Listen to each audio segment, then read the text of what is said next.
Oh, yep, I think we're live. Yep, we're live. Okay, let's pull up. I always forget we have to pull it up on YouTube.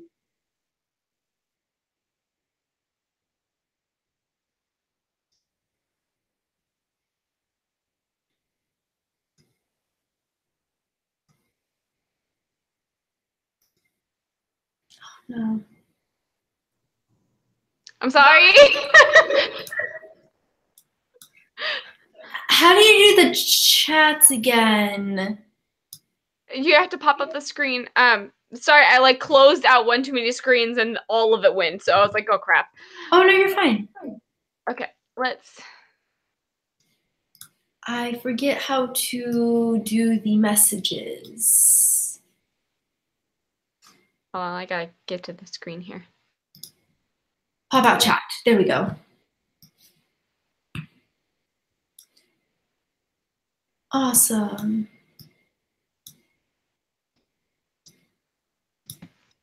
Perfect.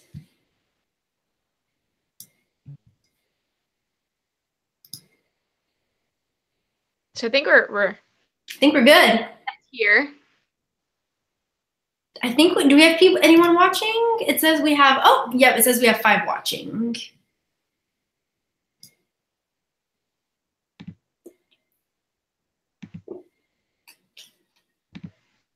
Oh, look, you can tell in the right lower hand corner, it tells you how many viewers. I always would go on to like the YouTube link. What? If you look in the right lower hand corner, it'll say viewers. I'll take your word for it because I have no idea what you're saying. On like our Google thing or on our? Yeah, on the Google thing. Look at the bottom. Oh, maybe it's just me. It might be just you because you're hosting. Button. I think it's whoever broadcasted it. Okay. Hello, everybody. Hi. Thank you guys for your patience. So we are doing the live show for A Court of Frost and Starlight. So Hannah, do you want to go first? I guess like where we always start, what we rated it. Yeah. And I rated it a 3.5 out of 5 stars. Okay, I rated it a 4 out of 5 stars. And I will say that the bulk of the reason why it got such a high rating is because we've already built up the love. You know what I mean? Like we gave it, at least for me, I gave it that high of a rating purely because I love the characters and I like the writing style. Yeah. Yeah. A lot of people were saying that they feel like, I don't know if this is true, but that Sarah was like was told to produce a book while she was writing her other one. So this is what she came up with. So, I mean, I could totally see that. I could definitely see that she's trying to continue to build the hype, and if you fall away from like the yearly release, that people are going to kind of forget about that, and I could totally see that happening, and it makes sense, but I don't think it worked out well for her, just because it's been so controversial with what people have been rating this. Yeah, and I think it's just, I mean, so is it just because nothing happens? Like there's really no like wow or shock factor. There's not a plot to it. And that's why I agree with that to a point, but I think that I'm of two minds of it. Mm-hmm. I think there's not a plot line that action sequences happen, but I think that people complain that they don't see the PTSD, they don't see them dealing with their feelings in books, and then that's what she produced. So I think people want to see this, but they just wanted more from this book.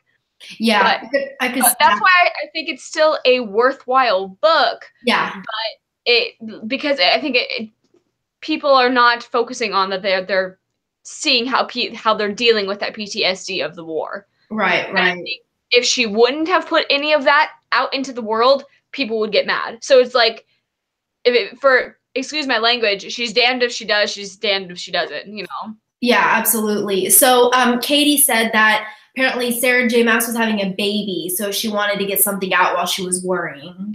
Yeah. I didn't realize that. She's due soon. Oh wow. Okay, so Haley gave it a 4.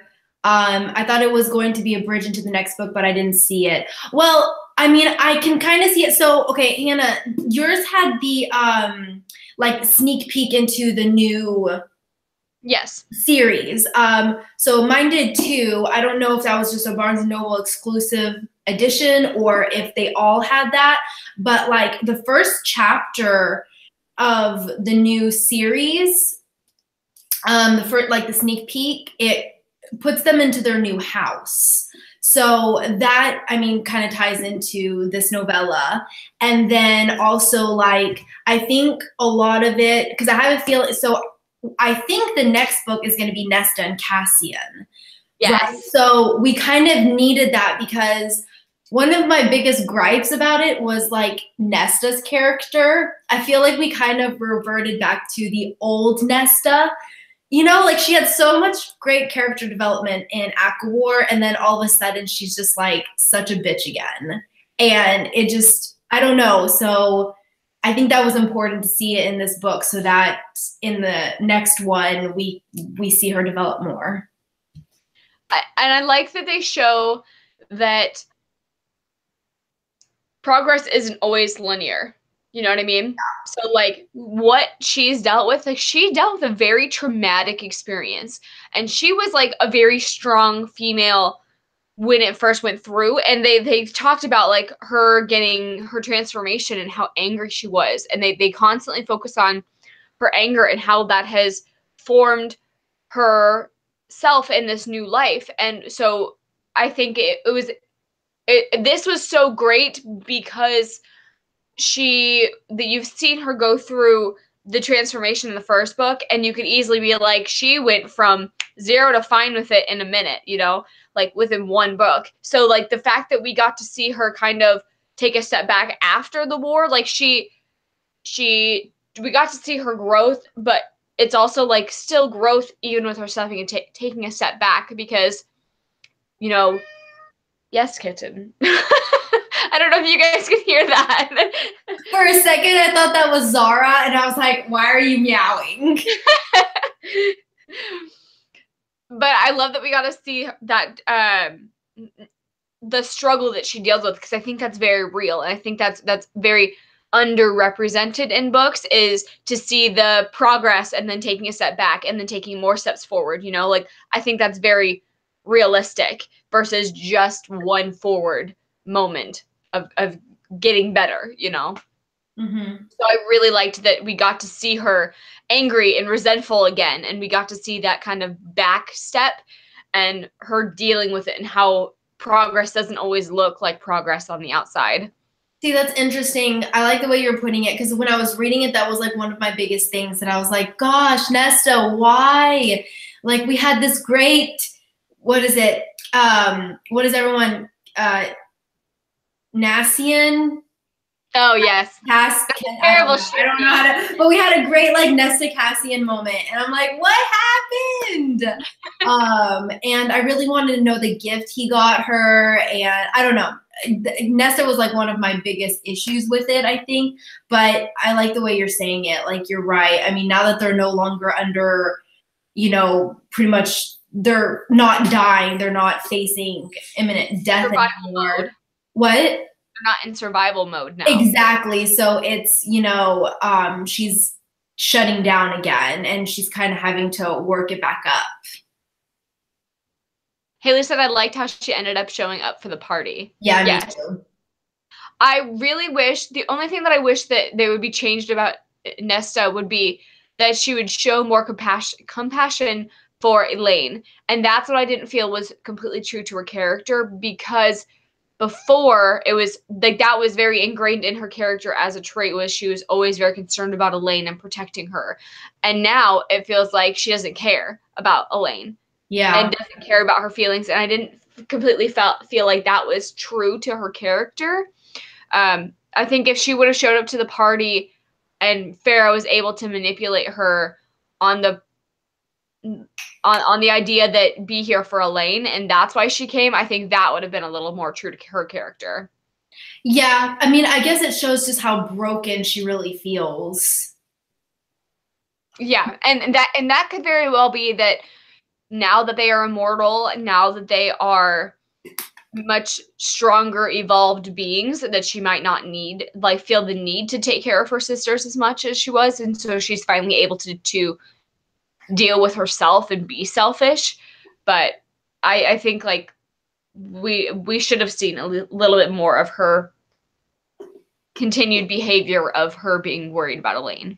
Yeah, agreed. So, I mean, speaking of Elaine, how do you feel about her character? I am not in love with Elaine. Yeah, me neither. And she feels like a little bit like a wet noodle. Like, she's just there. Yeah. But Honestly, I will say, like, I'm kind of digging the whole Elaine Azriel thing. yes. Yes. I want them together so badly. Like Lucian, however you say it, and Elaine, like I don't see it at all.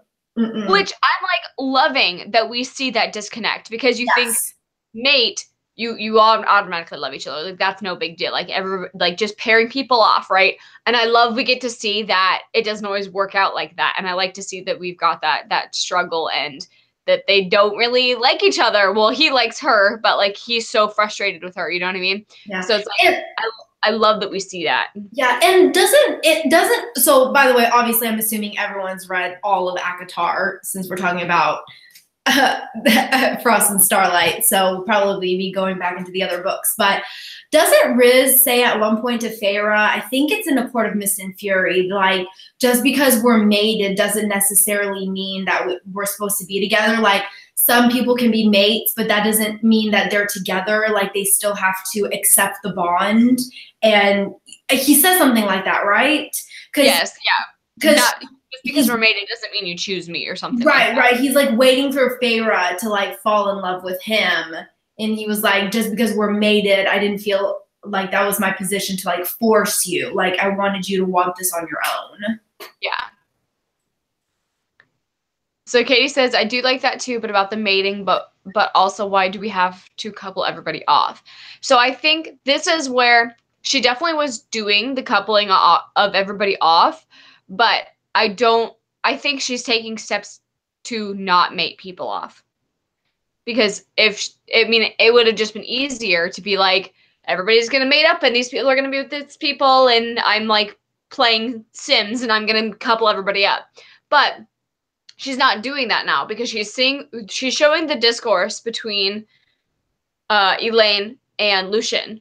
And so Lucian now no longer had, like, they even talked about it in this book, that he's the outcast. He's in this band of misfits because he doesn't have a mate. So that's being pulled up. More is being pulled up that she doesn't have a mate. And I really wish that we would have kept what's her name? More? Yeah, no, not More. The other girl, what's her name? Oh, Amren. No. No, Amren. Arden. Whatever. The other girl in the clan of A Court of Dreams. So I really wish we would have had her be Ace, because I think that would have been brilliant. And that's the only part. That's the only one that I'm upset with that didn't get matched together. That she got matched up, I mean. Like, I that's the only one that I'm upset with. I understand all the other matches, but I wish she would have stayed apart. You mean as in Elaine, or wait? No, Amren. Okay. Wait, she's not matched though. She's alone, right? Her and Moore don't have any couples, right? Amren does. She's with the guy from the Court of Day or whatever, Day Court. That's right. But I mean, he's not like a vital character, so it's not like she's matching up like all the main characters. No, yeah, she's not. But I just wish that we would have had her alone, which we get more alone. But I wish I love me some like lady love, and I would love like Moore to have a girlfriend. That would be great. And and I would love Amren to be alone. Yeah, for sure. Yeah, and I don't think so. Nesta and Cassian are not mated, or we don't know, right? Like it was never specified if they're mated. No, they are. Wait, Nesta and Cassian? Yeah. Is that an Aqua War?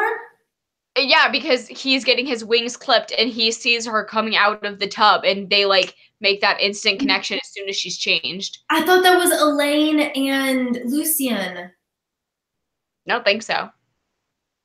I don't remember now. I can't remember. Let us know if someone remembers. I might have to go through and reread it. But if I remember correctly, I don't think it's specified if Nesta and Cassian are technically mates. But maybe we don't actually see it. Okay, yeah, it's Lucian and Elaine. We don't see it, but everybody saw the battlefield of Nesta sacrificing herself and that's why people, like in the little tidbit in the back that they were like, everybody saw that scene and everybody knows like what happened between us type of thing. Yeah. Oh my God, I'm like so excited. I mean, more happened in like the first chapter of the sneak peek than this entire novella. Like the fact that Feyre's like, I'm kicking you out of Valeris and you're going to the Illyrian mountains with Cassian. Good luck. Oh my God, I'm so excited for that. Yeah, I think people can fall in love and not be mated as well. And I also think that people can be, and I may be wrong about this, I'm just assuming, but people can be mated even after they knew each other. So they may still have a chance to be mated with each other. It just hasn't happened yet. Okay. I don't remember that, but I think you're right. Because they talked about like Mor and Asriel and how they hadn't been mated yet, but like it could happen or whatever. Interesting.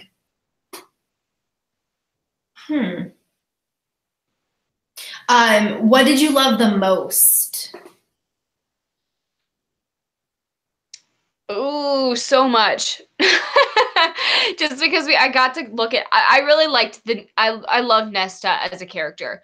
I like that she's angry, and I like that it's not everything is peachy, you know, like so much in YA is like, is accepted and is everything will be okay and we'll get through this, and you know, and she's getting through it by herself, and I really like that. And we have that she's trying to be independent and she doesn't want to necessarily have this given family that you're supposed to have in these YA books. Yeah. What was your favorite? Nesta is one of my favorite characters. She definitely annoyed me a little bit in this one, just because I wanted a Nesta Cassian moment so badly. But I mean, we're gonna get an entire series of that, so I'm not too upset with it. I just, at some points, I was just like, gosh, Nesta, you don't have to be that mean. You know, like you were saying, it's out of character for her to be so mean to Elaine. But I also liked her chapter where she's basically like, she was really mean to Cassian and she locked the door on him, and she's like, I'm trying to feel something and I don't feel anything. So Katie said, but I would disagree and say she is self-destructing and on purpose. I totally agree with that. She's definitely self-destructing, but I think, and I think she's doing it on purpose, but that's how she's coping. And that doesn't sound like two of the same sides, but that is how some people cope, is that they have to run themselves into the ground, you know, to get to rock bottom, to start back over. And I think that's very much what she's doing. She's like, I'm not going to care about anything. She's shutting off her emotions. She's not going to try to make this life better because she's so set on, I don't want this. And that's all her mindset is I don't want this. I'm going to self-destruct and make this as bad as possible. Like, why do I care anymore? And I think that's very much her mindset. So you see that play out, saying, I'm not going to care. I'm going to do whatever is my very base needs. And I'm not going to think, is this a good idea? Like, I'm not going to care enough to to have that moral compass. And that's how she's living day to day. Yeah. So I think that's like her way of coping because she can't handle everything else. She's just on that self-destructive path. I don't know if that made any sense. Yeah, no, definitely. And she's so angry. So I like that we saw her on that self-destructive path, because I mean, like, that's very believable. That, I mean, so many people go through that self-destructiveness to hit rock bottom to start back over. And kind of like, I really am hoping in like the next book that we're gonna see Cassian being like, hey, snap out of it. Like, she needs someone to just be like, kind of shake her awake type of thing, and being like, look at what you're doing. And I think until she's going to continue on her path until someone does that. And I'm really hoping it's going to be Cassian being like, hey, quit messing up your life. Like, you're just going to make things worse and no one's going to care about you. You better get your act together type of thing. Yeah. And I think that's going to be like, hey, like, you don't have, like, look at all of these Illyrian warriors who have to fight tooth and nail to get what they want. You don't have to do that. Like, be thankful for what you have type of thing. And I'm really hoping we're going to see that. Yeah, I'd love to see more, like, badass Cassian. Yes, yeah, like, I think Nestia needs, like, a strong man to be like, hey, I'm going to call you out on your shit. Like, don't pull this with me. Yeah, definitely. And, like, he kind of tried, but he just got so angry and he threw her present away. I know. I'm sad we're never going to know what that was. Maybe he'll come back. No, I don't know. I'm really, like, in that last little bit, that little sneak peek, we got to see kind of that strong male lead being like, okay, get your shit together, kick your boy out. Like, I don't care. Yes, and yes. I'll be back, and like, that's fine. You can mess up your life. I'm still gonna be here. Like, get your shit together. We're going. Yeah. Like, I loved that she was like putting her in her place. Yeah, and he's like, stop sleeping around. Because it's in the sneak peek. No, it's in this one too, where we know, like, she's sleeping around. Oh yeah. Yeah. I definitely think her redemption is going to be amazing, For Katie. Sure. Because, I mean, look at Farrah. Look at her redemption arc. Like, Sarah J. Maas does redemption arcs well. Oh my gosh. Like, if you read A Court of Mist and Fury, just, like, read the very first sentence of Farrah and the very last sentence. It's like she's vomiting in the toilet and she's, like, severe PTSD and just having, and then at the very last sentence, she's walking into the spring court. Which one is it? It's the spring court, right? With Tamlin? Spring court's Tamlin, yeah. Yeah, so she's walking into the spring court and she's High Lady of the Night Court. And, so, I mean, I think Nesta's going to have great character development. I'm really excited.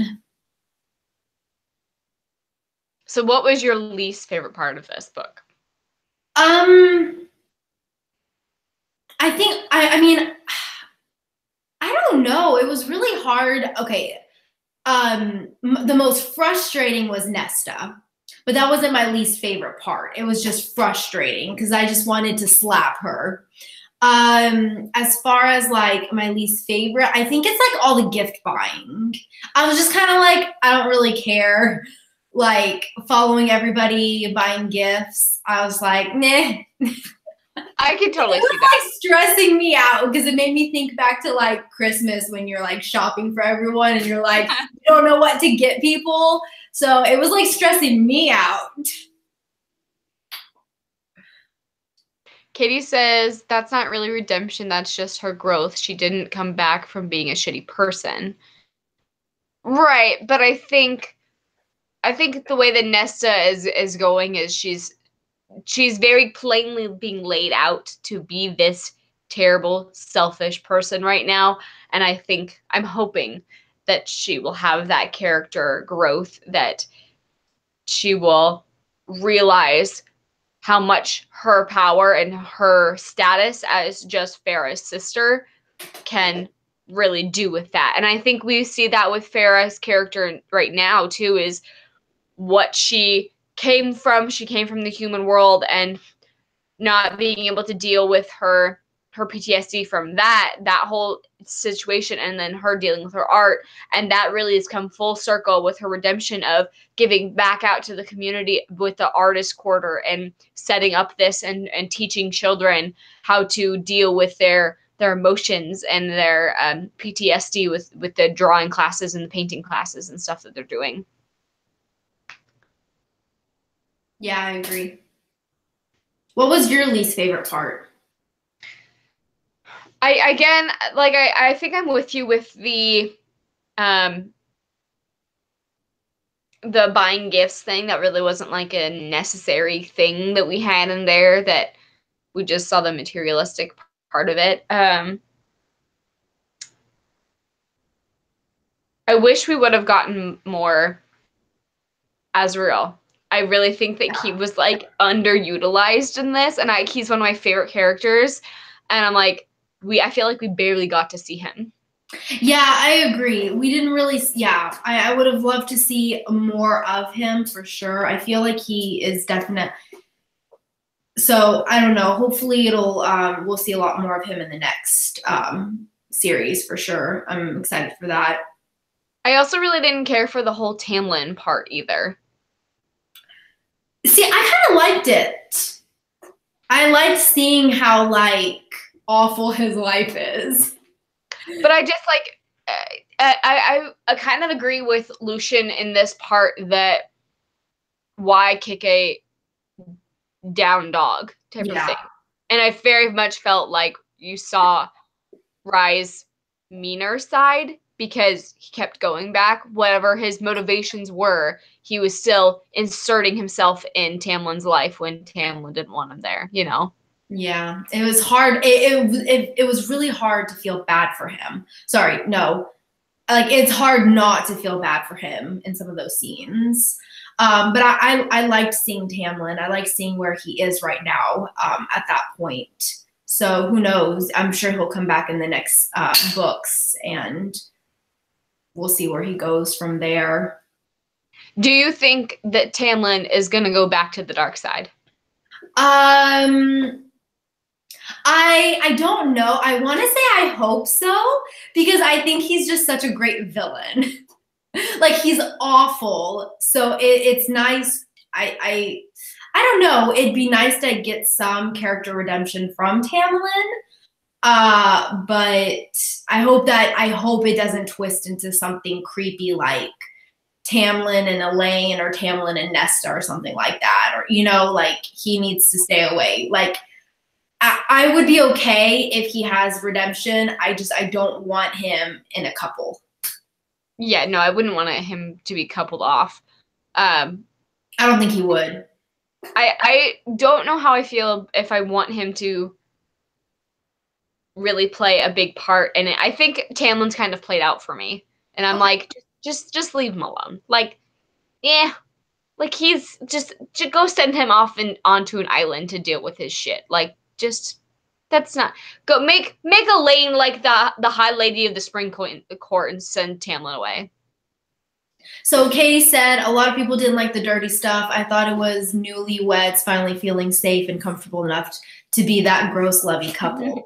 I think it wouldn't necessarily be a Sarah J. Maas book without the love. I like those scenes. So, I mean, I love romance books. So I didn't have an issue with it. So it didn't bother me at all.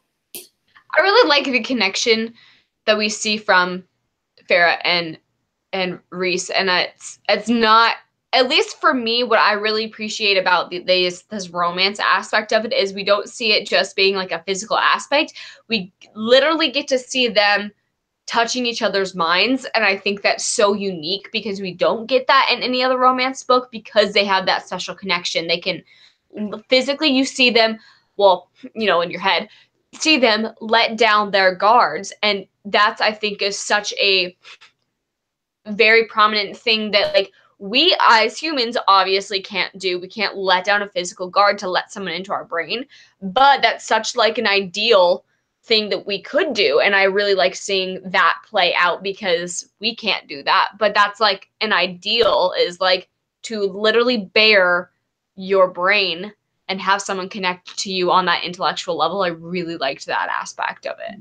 Yeah, and I mean, I live for those like sexy banter within like their mind games, like when they're in the sauna and she like sends him like a mental image of like her naked or something, so he gets kicked out of the sauna.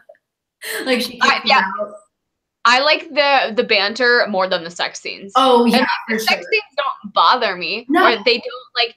I could like take them or leave them, but like I love the banter, and that's what I like love about it, and that's what like you're building to, you know? Yeah. No, the sex scenes don't bother me either. I mean, I think they're done really well. They are at some point a little explicit, but I mean, I really like them. I think they're hot. They're done really like they are. So, but yes, that definitely that sexual tension banter. I feel like we didn't get a lot of that because everyone is so broken in this book. You know, they're just so worn down, and after the war, they've lost so many people. The entire city is just trying to build back up. And so we didn't see a lot of, I would have loved, I think that's one of the things that I like the least is I feel like we didn't get a lot of character interactions like we did in the other books. I would have loved to seen more Reese and Moore, especially them. They have such a great like platonic sibling banter. One of my favorite scenes in this book is when she tells him to hurry up. Or she's like, we're leaving in 2 hours, hurry up. She's like, I'm not talking to Pharaoh, I'm talking to you, Reese. And then he's like, okay, we'll leave so I can go primp. I love that scene. They just have such a great, and then even just the guys themselves, like the three guys, they have such great banter as brothers. So I feel like we didn't get enough of that. I agree, but I also think the tone of this book, like you need that break, you need that like recovery state of it is that you have to see them broken down because if she wouldn't have had this book and would have went into the next book with them back to normal, people would have been like, hey, like you didn't like they just went through all this traumatic stuff. You don't see them dealing with their shit. But then when she puts that in a book, people complain that there's nothing else going on besides them dealing with their emotional baggage. Yeah. So I get the want of wanting more and wanting more interactions and fun, playful banter, but I also think that it was necessary to show that that was the whole tone of this. Right. And they're gonna be like this was the band-aid, this was like the wound, and the next book is gonna be the building from the wound type of thing. Also, if you think about it, I mean, so she already was planning on making a series, like a secondary series. So did she write this book after she already started her other series? So if you think about it, like her main plot and twists and shock and wow factor is already in her other book. So could you imagine if someone's like, I need you to write a prequel, like write something in between your two series, but you can't include what you've already written for your new series. It leaves it really, it's hard because you're basically stuck with like in between two exactly sections. You're stuck with like a plot where there's really nothing. Like she couldn't put in like a shock and wow factor and a villain, you know, like we basically are just following these characters. So I don't know. I'm curious what? I don't know what came first, if she's already written the other book or not. Right, because I'm curious, because if she had already started the first book in her series, then I can understand why this one is so like anticlimactic. Because she's already started her other book, you know? So I'm curious when she started writing this one. I don't think that's something we'll ever really know. Yeah, but I wonder. So someone actually, Katie wrote, Haley mentioned one of her favorite lines was you were thrashing on the bed as if someone gutted you and you were acting like an overbearing mother hen. And then I love the Illyrian babies remark. Like I loved that. I love that. Yeah, I like that. I'm glad that she kept it in there because she mentions that a lot in the other books too. But then Katie mentions the period thing. I thought that was really interesting too. I like that. Sarah J. Maas, she puts that in her other books too. like women having periods and stuff, and that's important.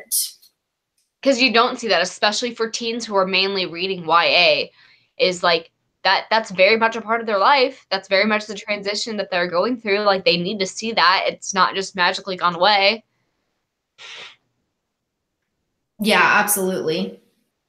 Hello. Hi. So I think a lot of people, when I was reading reviews, like watching reviews on this book, a lot of people really liked that was included in there, like the period element of it. Yes, and I like that we got to see. I'm so hoping we're going to get more from Amryn about her being human now and like the weird things that she wasn't experiencing. Like I loved that she was like, the taste of blood tastes better, and I like that we got to see like the what food do you eat? Like, is it always like this? Like, I love that we get to see how, like such norms from us that it's not normal for her. And I love that we got to see that contrast of being like, this is weird. Like, yeah, she's such an interesting character. And I hope we get to see more of that from her and being like, being human sucks. Yeah, for sure. Or like, is she human or is she high fae? She's high fae. Okay. So I guess like not what she was. Yes, yeah. Yeah. Yeah, Crown of Midnight. Yeah. And I think she mentioned it in yeah, I think you're right. Crown of Midnight. Yeah. Mm-hmm. Yeah. I can't think of any anybody else have any questions or something they want to talk about specifically? This is kind of a short book, so it's kind of hard to talk about too much. Which one is your favorite book out of the entire series? Like between the four? Oh, by far, Mist and Fury. Oh, yeah. By far. Yeah. Kinsley said, I'm just about to start reading ACOTAR, but I'm here for all of the ACOFAST spoilers and love because I have no self-control. Oh, no. No, girl, you need to read all of this before seeing spoilers. Read them, though. It is so good. Yes, ACOMAF. Okay, I think everyone loves Mist and Fury. Just that book did not have that what is like that second book fail. Slump. Yeah. Book slump. Yeah, it was so good. Which one did you like the least? Sorry, he's being very vocal right now. Which one I like the least? Ooh, I don't know. Does that also include this one? Yeah. It's just hard because there was like nothing really. It's hard to put this on the same platform as the rest of them. Right. I would probably say ACOTAR. I'm with you. Yeah, ACOTAR as well. I honestly was going back and forth between ACOWAR and ACOTAR, but I like the character growth we get with Farah in ACOWAR. Yeah, for sure. The world gets so much more complicated, and I like that. But that's definitely a plot-driven book, and I'm more prone to character-driven books. But like, the first book was so different compared to the rest of the series, just like Throne of Glass. So that's why I'm throwing ACOTAR under the bus. I know. It's like, it's not even the same book. It's crazy how much her stories just evolve. But I mean, you make a great point. Like, if you think about it, ACOWAR is very plot driven. It's just like, there's never a dull moment. It's like things happen after and after, versus this is like super just characters. There is no plot. And then people still had issues with it. So like you were saying, it's, you know, it was kind of a catch-22 situation. Yeah. And I think it's so interesting that I agree, Katie. She would reread ACOTAR before she'd read ACOWAR, only because of size for me, though. Oh. Like, I would not want to go through that beast of ACOWAR again. I think, you know what? I want to reread A Court of Mist and Fury now. I think it's so interesting to see an author who flips back and forth between plot-driven and character-driven, because usually it's like, this is a character-driven like series, and Sarah J. Maas really balances. I wouldn't say balance necessarily, because it's like, this book's very plot driven, this book's very character driven. She doesn't weave it in very well, but I think it's very interesting that she's able to do both well, just not together. True. And then also, I lost my train of thought. Oh well, it'll come back to me. I recently reread the Throne of Glass series. Absolutely love them. Yes, Throne of Glass. Yes. That will definitely be a live show. Yeah, so if you've got 7 books, so you guys have 7 books to read for Throne of Glass before. If y'all aren't caught up yet, yeah. I think it's October. Now, do you like Throne of Glass or ACOTAR series better? I like Throne of Glass better, but my favorite book is A Court of Mist and Fury. So my favorite book that Sarah J. Maas has written is either Queen of Shadows or A Court of Mist and Fury. And then, but I think I just, Manon. Yeah, same. Like, she's like queen. I know. Like, if there was not Manon in the series, I think I might like, because I like the band of characters. I like the Court of Dreams. I love them, yeah. But like, the last book in Throne of Glass. Don't worry, we won't spoil anything with Throne of Glass if you haven't read it. But the last book, she does so many different stories and pulls Empire it together as well. Yeah. Yes.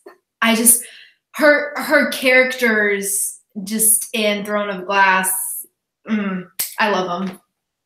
I also think people are comparing this book to Assassin's Blade, and Assassin's Blade was very much needed, in my opinion. Agreed. You need to read Assassin's Blade to get as much as you can out of Throne of Glass series, and I don't think that was necessary for this book. Haley just wrote, Manon could punch me in the face and I'd still smile. Same. I'm totally, like, she can come bitch slap me with her nails and I would be okay with it. Yeah, for sure.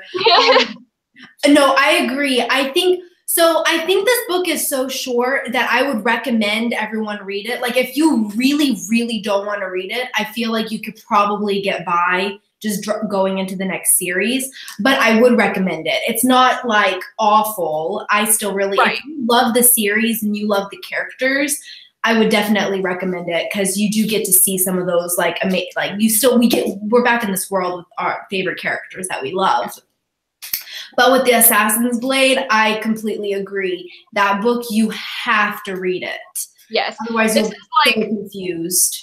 This is like a library, but like borrow. Like, you don't need to own this. It's great if you read it. You can read it and, like, rent it from the library. But Assassin's Blade, you need to have that in your series to complete the series. You don't need to have this type of thing. Agreed. Yeah. You could probably listen to this. I don't think there's an audiobook out for this one yet. Maybe there is. I don't know. But you could probably listen to the audiobook in like 5 hours. Yeah, it's super fast. I actually didn't read The Assassin's Blade my first time reading the series, but I read it during my reread, and I'm so glad that I did. Yeah. There's just so much that it's, especially with Tower of Dawn. Don't worry, no spoilers, I promise. But the ending, so in Tower of Dawn, there are characters from Assassin's Blade that, like, you have to have read Assassin's Blade to kind of get that wow shock factor. Yes. You won't get as much out of the whole series if you don't read that. Agreed. So, yeah, I definitely agree with you that I would not compare the two. Yes, just it so much more made sense with reading the Assassin's Blade in it. And I mean, the Assassin's Blade could be a reread. I don't think I will reread this book. Right. I would definitely reread Assassin's Blade. I don't think I would reread this one. Yeah. I might reread, like, the end snippet with Nessa and Cassian. Yes, yeah. Really quick. What did you feel about, like, Feyre and Riz, like, wanting, someone wrote, I loved it, but then again, I'm a sucker for characters. I'm one of the weird ones who was having a lot of it, but we can talk about everyone who's attacking Nessa, though. It's natural. Wait. Reads readers, we did talk about that earlier. We talked very extensively about Nestia, about how she needs to go through this down part of her life to get it to turn around. Yeah, yeah. At least I am. I'll speak for myself. I will always back Nesta. Like, she's my girl. Yeah, no, I love Nesta. It was frustrating to see her being so self-destructive, and just being so mean, but I really love her as a character. But what do you feel about like Feyre and Riz trying to get pregnant? I'm of two minds of this one as well. I really liked that we didn't have this before, because I felt like you don't need a baby to make your life fulfilled, and I think Sarah J. Maas threw this in for the fans.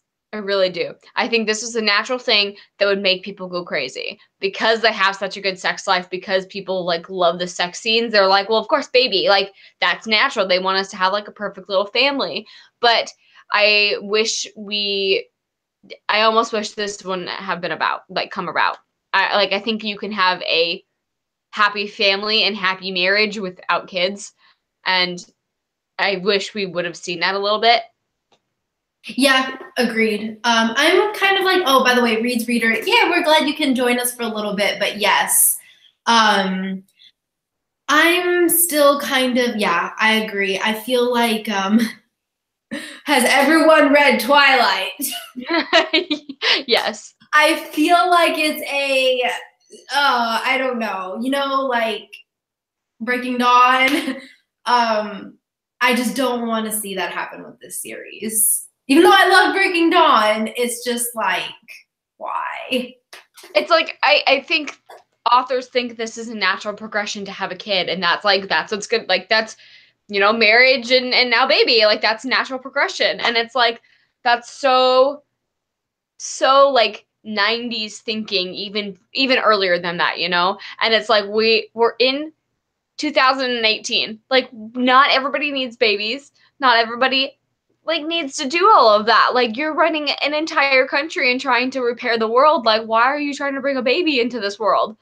Like, I really wish I would have, in my ideal world, I would have been like, I would love to have your babies, but I wouldn't want to bring someone into this world. Like, let's fix our world before we bring someone into this, you know what I mean?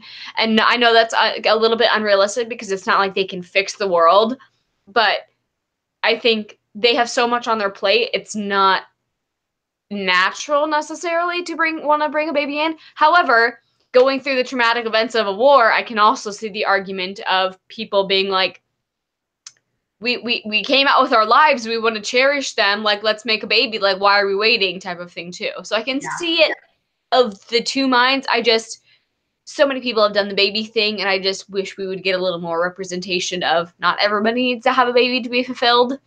Yeah, I worry it's gonna change the series. I don't know. Granted, like we said, the next series is following Nesta and Cassian, or we assume it is. So Feyre and Riz's story is gonna be kind of like, their story's kind of done. Yes. So I could see that.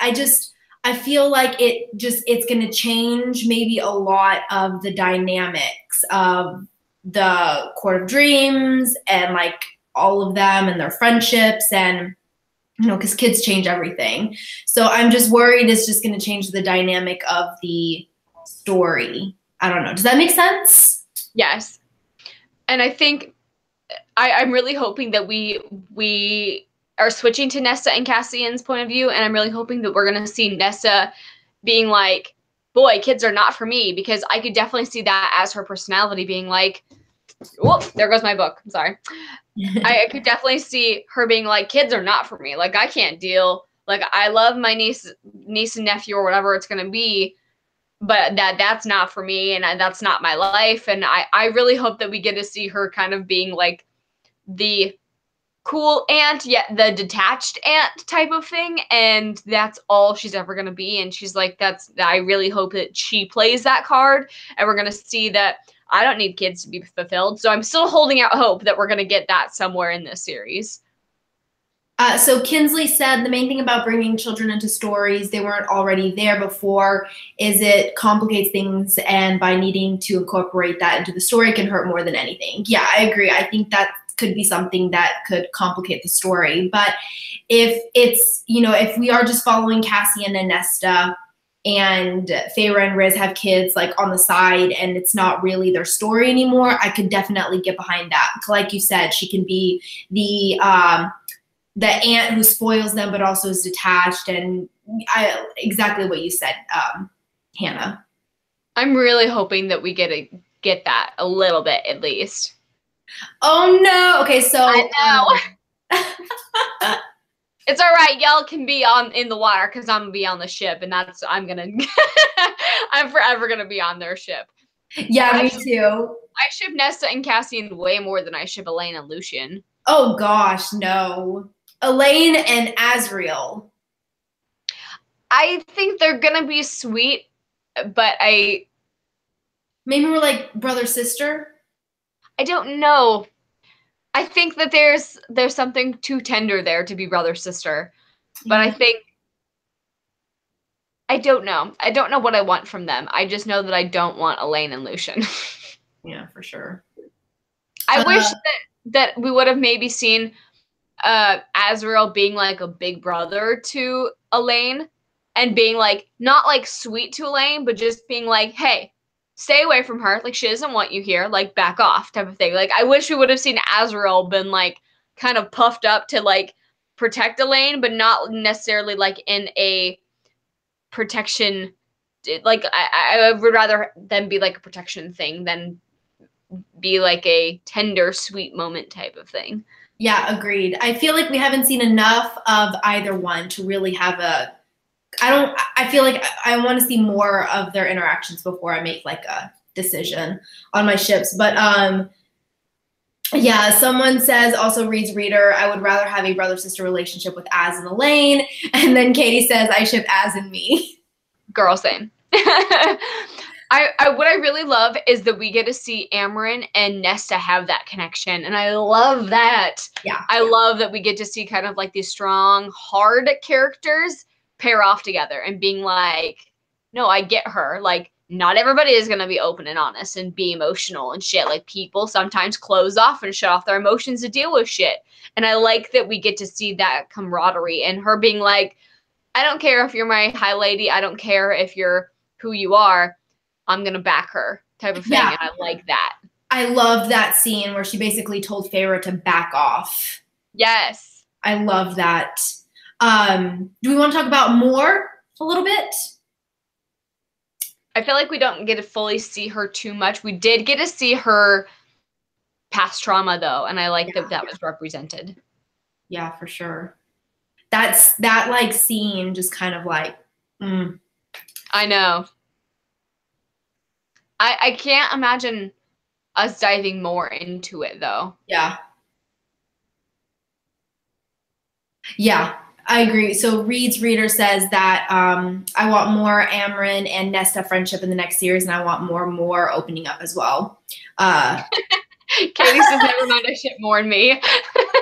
I love Moore. She's such a great character. I really like her. Okay, wait. Is she Riz's sister by blood, or is she like just another like cousin? She's a cousin. Okay. Okay. Yeah. I knew they were related. I couldn't remember how.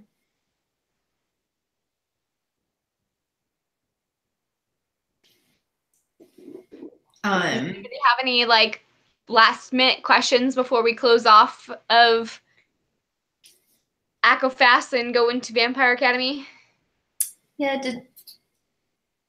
Oh, one thing I noticed that a lot of people were saying is with this book is they felt like there was a lot of disconnect because it would go from like one scene and jump into someone else's perspective and it'd be like a completely different scene.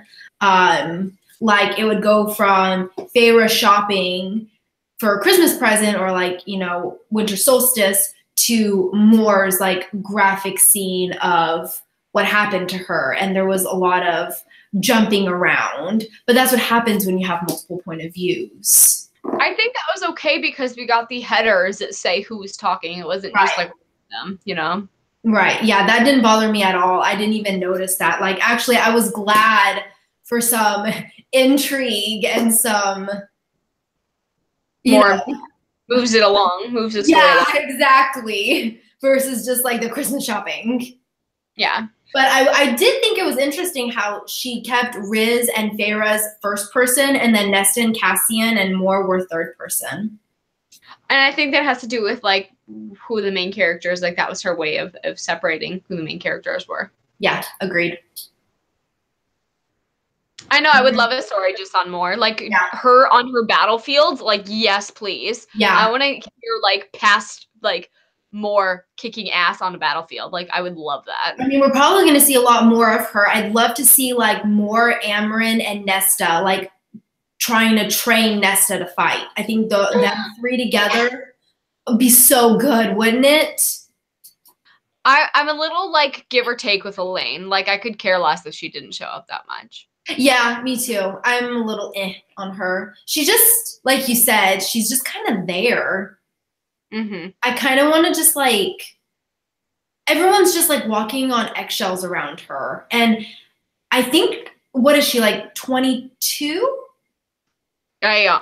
No, 24. 20. Yeah, because she's Farrah's youngest, right? Right. Yeah. And Farrah is like 22, 21, 22. So it's kind of like, I don't know. She's not I don't know. She acts like she's kind of the youngest one. I kind of want to slap some sense into her. She does. She seems like the baby that has to be taken care of. Yeah. So does anyone have anything else? Hannah, do you have anything you want to add? I'm excited for the next one. Mm-hmm. I'm now sad that like this wasn't more mm-hmm. than I was expecting, but I'm still excited for the next one. See, I don't know if I would read Elaine's point of view. Did we have any in Elaine's point of view? No. No, I didn't think so. Yeah, so, I mean, Elaine's in her 20s, but she acts like she's a 15-year-old. See, and I think Elaine's point of view would kind of be awful because it would just be her moping about being a fae. Yeah. And her being like, I'm heartbroken because my ex-fiance is an asshole. Yeah. Agreed. I mean, I was shocked. I think we find out her age in this book, and I was like shocked because I was like, whoa, she doesn't act that age. Yeah. Well, if you guys want to stick around, we will start streaming the Vampire Academy. And oh, our next book is, I don't have it with me, is When Dimple Met Rishi. Hold on. Yeah, I don't have it. I didn't buy it yet.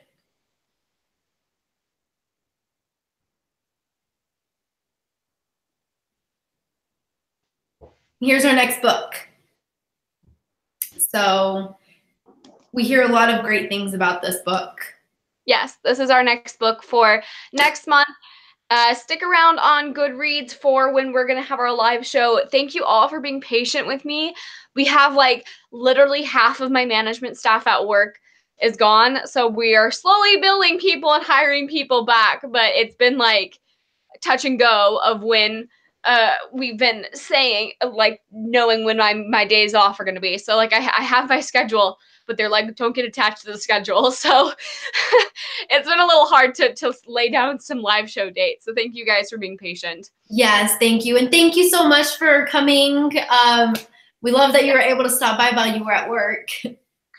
And we will start our Vampire Academy for the last 2 books in the series. So make sure you guys stick around for that. And we will be back momentarily. Yes, ma'am. All right. We'll see you guys in a little bit. Bye.